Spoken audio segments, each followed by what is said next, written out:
Hey, can y'all hear me? Okay. Can you hear me? Hello, hey. Hey. Hey, everyone. Can you hear me, Tiana? Yes, I hear you. Okay. So good. Thank you for coming today, Tiana. It's my pleasure. I'm so elated to be here with you today and to talk about the University of Arkansas at Pine Bluff and other great news as well. Okay, all right. So we're just gonna jump on in because it's kind of late. I know we've been everywhere today. Yes, we are human. We still have our lives. I just got done working out, so I'm a little tired, but I'm ready for it. I'm ready. Okay, all right. So basically, you guys, we are here today. Welcome to Political Talk with Kdee. We are here today about our conversation that we had over the weekend about UAPB. A lot of people basically have been messaging me, commenting basically about me trying to downgrade UAPB, and you guys, that is not the message that we are trying to send. So Tiana, I brought you here today with me so you can hear the story maybe, okay? Yeah, I'm really excited to see, or I'm really interested to see what's going on and the ordeal about what's going on campus. Okay, so basically over this weekend, I had am I here? Okay. Yes. Okay, so basically over this weekend, I saw a post with Joseph Wood. He's a member of the Republican Party of Arkansas, and he basically gave a few UAPB students some scholarships. And the only thing that I commented and said was, I never knew that UAPB was so involved with the Republican Party. So basically, I saw those pictures. Yeah, so I didn't know. So another thing that people didn't know, and this is what I was trying to inform my listeners on, that UAPB band actually performed for Sarah Huckabee's inauguration also. So pretty much that was just raising concerns with me. Does UAPB support the Republican Party of Arkansas? Because maybe I'm missing that agenda.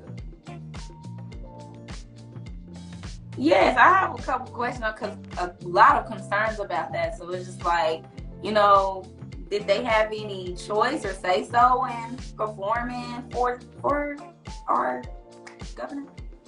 See, my thing is, I know for sure, and I'm not trying to blame M4 who, performed for Sarah Huckabee. I'm sure nobody said, I want to perform for Sarah Huckabee. That wasn't a choice. They had to. Martavius Proctor, he actually made a point to, tell us that basically that was a ceremony about diversity and inclusion, and they've invited the Philander Smith Choir and UAPB band to, perform for her. But my question to you, Tiana, do you think it was theatric, or what do you think? I would like to, say as a former UAPB Miss Senior, and as much as involved as I was on campus, I know it's a lot of things to go, on under the table. And I feel like that since UAPB is under that U of A belt, that she's just using the illustrious University of Arkansas at Pine Bluff as a scapegoat, as a face, just to show face, just to give a illusion of UAPB and this whole diversity and inclusion thing that she tries to emphasize, but I haven't seen nothing but, I'm just now hearing this, I haven't seen anything else of her being involved in any other activities or anything that have anything to do with diversity and inclusion, equality. So I believe she's just showing face and just trying to bring the people in for however long she wants them to be brought in. So yeah, that's my take on it. That's my opinion on it. Even though that I was a affiliate of Black Alumni Association and all of that, so I feel like that even though I've been involved, I don't want to put that on the University of Arkansas students or any former students. to, feel like they have to feel that way. But that's just my opinion. Okay, all right, and we thank you for that opinion, Tiana. So basically, pretty much, there is a concern there with UAP showing that quiet support for the Republican Party. A lot of people told me that that's really common. They expected that from Chancellor Alexander, but I like how you basically said how we are not trying to bash UAPB. Their mother brings opportunity from around the nation to a lot of people, so we would never want to do that. Yeah. But we're not just never want to bash them, but it's still important to ask questions, because why are y'all, hiding it? Why aren't y'all letting it be known that y'all support the Republican Party? So it's a lot of concerns, and maybe we'll get questions answered, maybe not. But hey, we're here to bring awareness, right? Right, we're here to bring awareness. Now, speaking of awareness, I know that you had some things that you wanted to talk about on the live about the great city of Little Rock. Yes, I'm so excited. I didn't do an introduction, but I'm actually born and raised in the heart of Little Rock, Arkansas. So I've been really, really intrigued of what Mayor Frank Scott Jr. has in play. He is literally growing forward with the things he's implementing, the things that he's creating, and he's manifesting for us as citizens. Some things that he has proposed, and he's posted it on his social media. Investing in our neighborhoods. He's proposed a $200,000 grant to put inside of Thrasher Community Center. If you're from Little Rock, Arkansas, you know all about Thrasher Community Center. Everyone growing up went there. Everyone was involved. Some people learned how to swim there, play basketball. We have some of the best people that are, out there. Scottie Pippen, basketball players. We have Malik Monk. We're all diverse, and putting that much money into Thrasher is amazing, because I'm pretty sure they haven't been built on a rebuild since 2000, and I would say probably 2000 or 2002, somewhere down the line. So we have that, and we also have the proposal for the micro home village land purchase. They have implemented proposed a land purchase for multiple micro homes for the homeless. And I want to emphasize on that a little bit later. Y'all remember that there wasn't an amount that was given on his social media, how much was going to go into the micro homes. There wasn't an amount. So that raised my first concern. Something else that Mayor Frank Scott Jr. have proposed and have said that will be a great idea, which I could digress, but it's still good. It's still improvement of the city, beautifying our community. A new freeway deck, park actually over I-30 frontage. It's huge. And I actually saw that. Yeah, he posted a proposal out, or a image of what it may look like. Yeah. So that amount was a $2 million grant, right? Right. So the numbers, we're about to get into the math. We're about to get into the math part. So I want to emphasize that those are three great ideas, three great proposals that I feel like will advance the city of Little Rock. We'll bring more people to our community. We'll bring more tourists.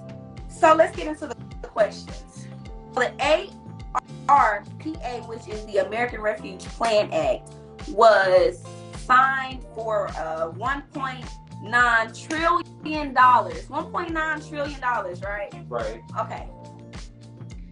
So $1.9 trillion, it was 350 of that, into an emergency fund, such as coronavirus, state and local fiscal recovery. It's like the bonuses we got, the $2,000 grants we got, or that money that we got. That is what that was for, the $350 billion.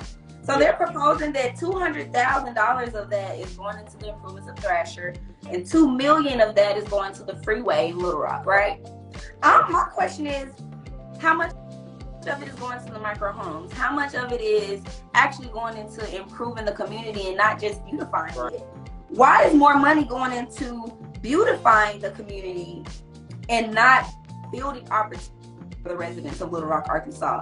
What I have about the micro home village is, what are the requirements? What are the qualifications that people have to, the low income citizens have to sign up for? Like, what does it involve? I didn't really get too much of a question, or my questions answered about that, because I feel as though, like, you know, my opinion only, and as a resident here, I've seen our neighborhoods just dwindle down and become, you know, more and more left out and not, you know, made beautiful.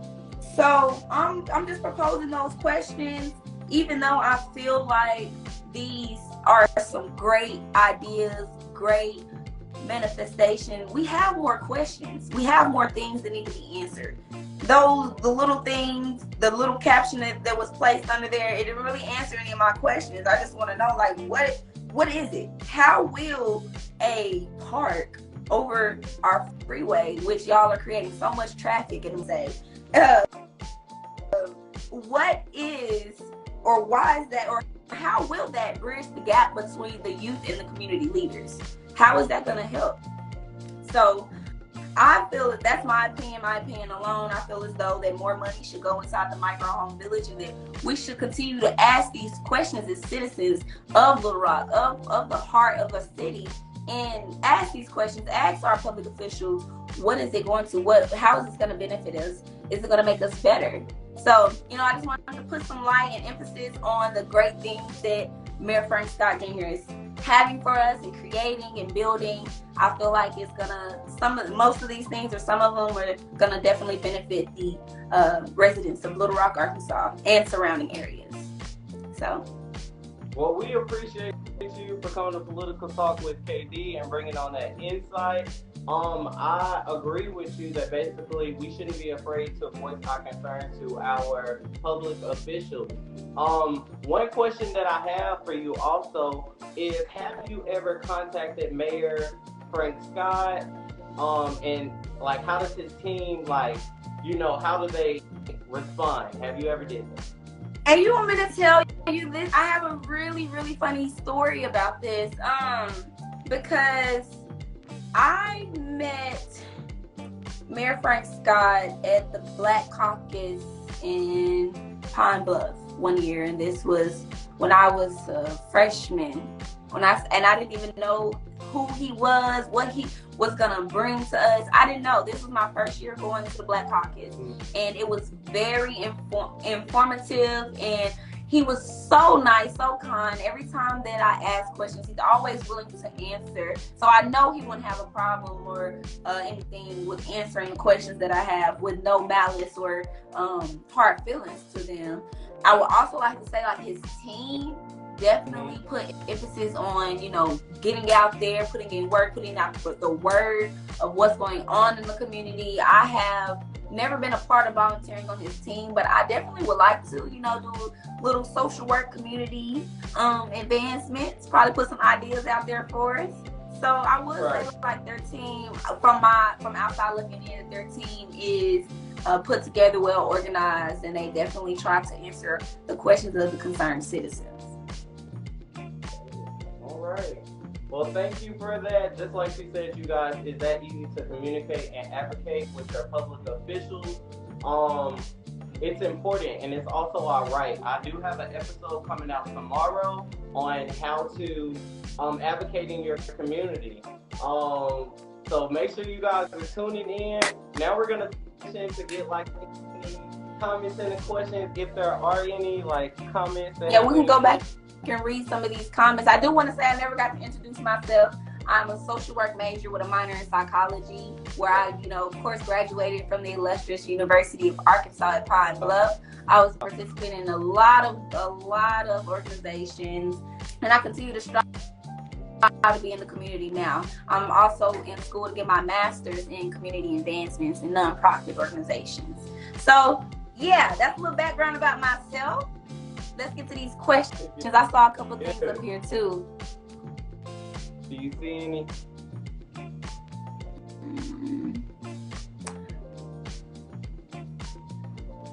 Someone we should establish an institutional RSO. What is that? Oh, B. Martinez said, so students getting a scholarship for the African American Coalition of Arkansas is wrong. Sure, they are affiliate of an RPA, but are a self-governing organization. I don't believe the University of Arkansas at Pine Bluff has a Republican organization on campus. Yeah. And I do want to emphasize that. Okay, well, Tiana has to leave. Tiana has to leave. I know her phone died. So again, you guys again. Okay, Tiana's back. Okay, Tiana's back. Again, we don't. UAPB doesn't have. She doesn't have a organization or Republican. I'm so sorry. You're good. You're back. You're back. I'm back. So I do want to emphasize that neither one of us stated that it was wrong for them to get granted a scholarship. Please take all the money that you can get out of it. Literally. Take the money. I promise y'all, we don't. And I would like to also state that it doesn't matter if on political talk, it doesn't matter if you're a Republican, a liberal, Green Party, Democrat. It doesn't matter, because at the end of the day, if you've ever worked in the capacity capital, you know that everybody works together. It's a team effort. So it's not about Republican, Democrat, none of that. So, I think that was all the questions. I think it was. I think that I don't see any more. All right. Well, thank you for coming on, Tiana, again. Hope to see you again. Any last words you want to say? There are no other last words but to just be happy and live life. And I hope you all take something from this and gain knowledge from it today. All right. Thank you. Thank you, Kdee. I really enjoyed it. I really enjoyed myself. All right. Thank you. See you later, Tiana.